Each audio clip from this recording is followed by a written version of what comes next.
Hey everybody, it's Steve with SKY194, and I appreciate you taking the time to visit and check out my video, and appreciate everybody coming by for the couple streams that I've had recently. So I appreciate that, my live streams.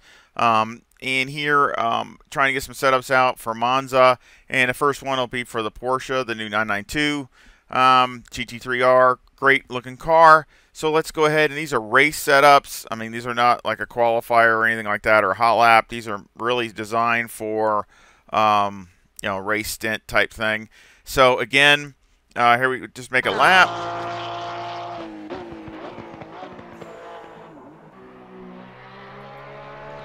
And don't judge it by the first 2 or 3 laps, because it really, with these new tire model, and it's a little understeery in the beginning, but as the laps go, it just keeps getting a little better and a little better. This is like the 4th lap into this stint, I think. 4th or 5th. Let's see, my fast is a 1:48.97.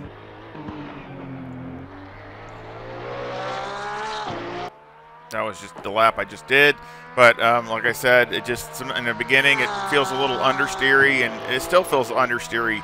But I do that on purpose because this Porsche, as you go, the back tires wear and it's going to become a little looser. So I'm trying to get it to where later on it doesn't lose as much performance, and plus it's still drivable.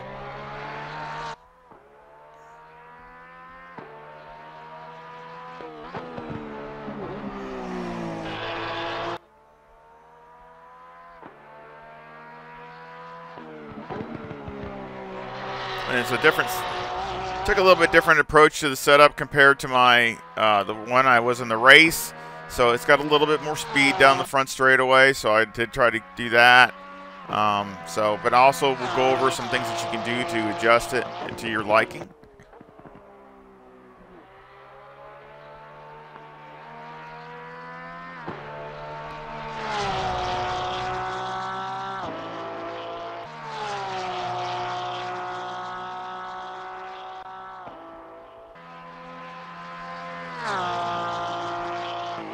Of course, if you didn't see it, the speed down the front straightaway was 172 miles an hour, so that's very good.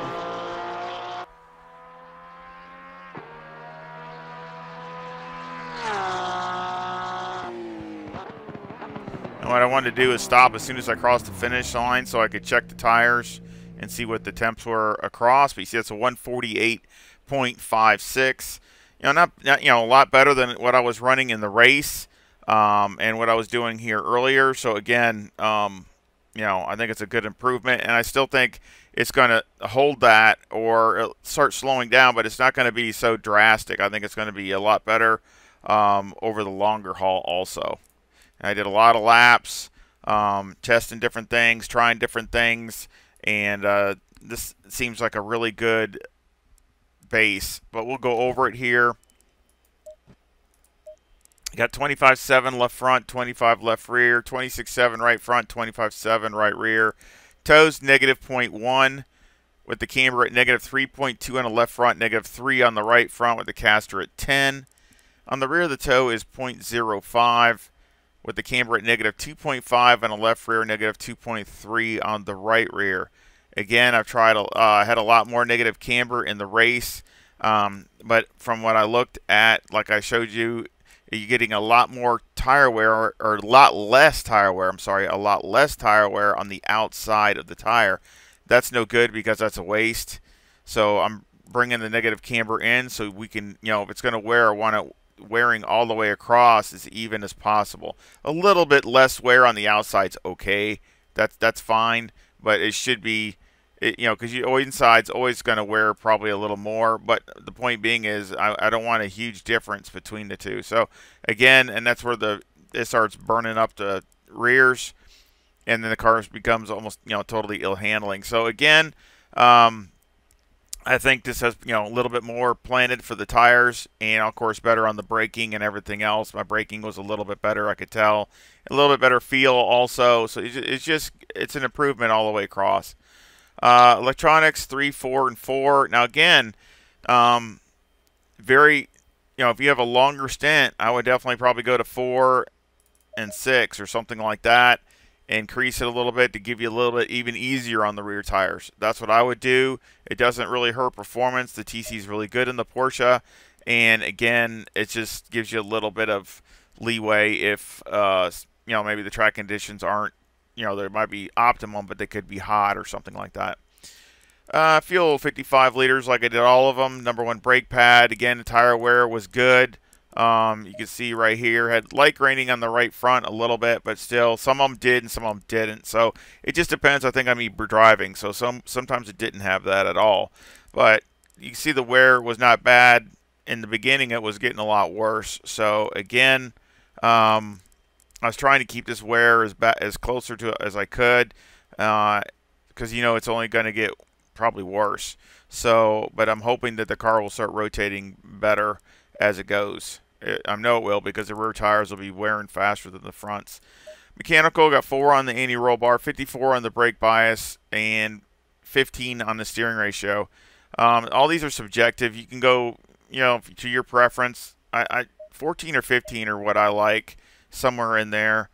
Brake bias, again, subjective.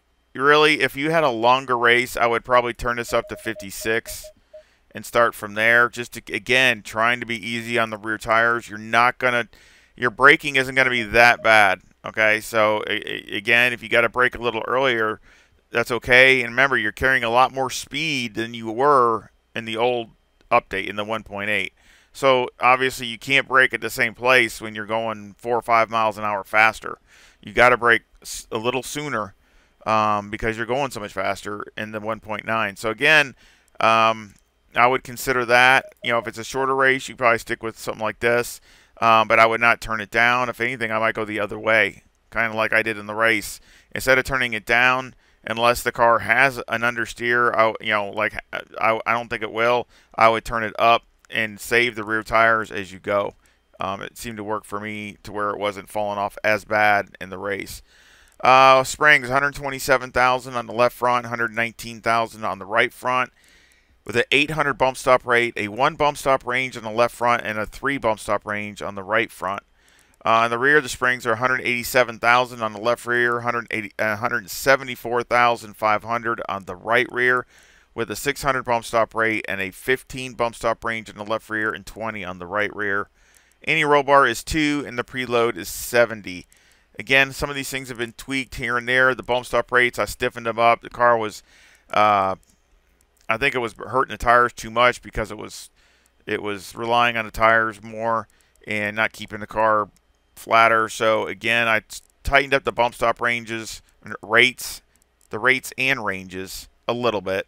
So did some changes from the race. Let's see, shocks.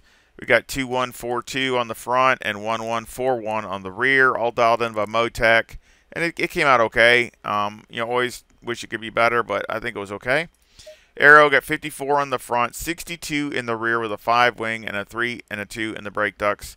And the front aero variation is a 10.2 to the positive.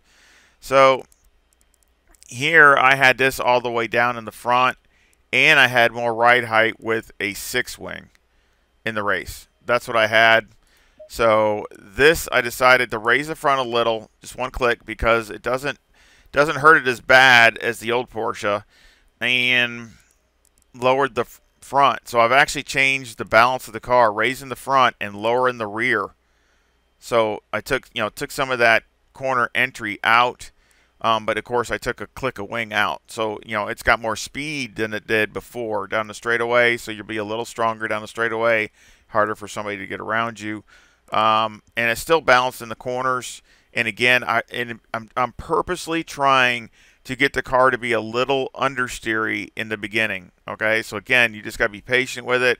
You can push it hard. I was still running low 49s right off the get-go, but you just got to be a little bit more patient with it in the beginning to get your pressures up and to get the tires starting to work and things like that. And then you can tell every lap there's a little bit more grip and a little bit more grip, and it'll start coming around. And then, like I said, you can start pushing a little harder and things like that. So, and again, what I'm trying to do is keep it at a good pace, and then as the rear tires start getting slicker, the car will rotate a little bit more, and you won't be trying to catch it and almost wrecking and everything else. So that's the whole idea, and still have good speed down the straightaway, and your times should be still staying relatively consistent. So again, that's what I'm trying to accomplish.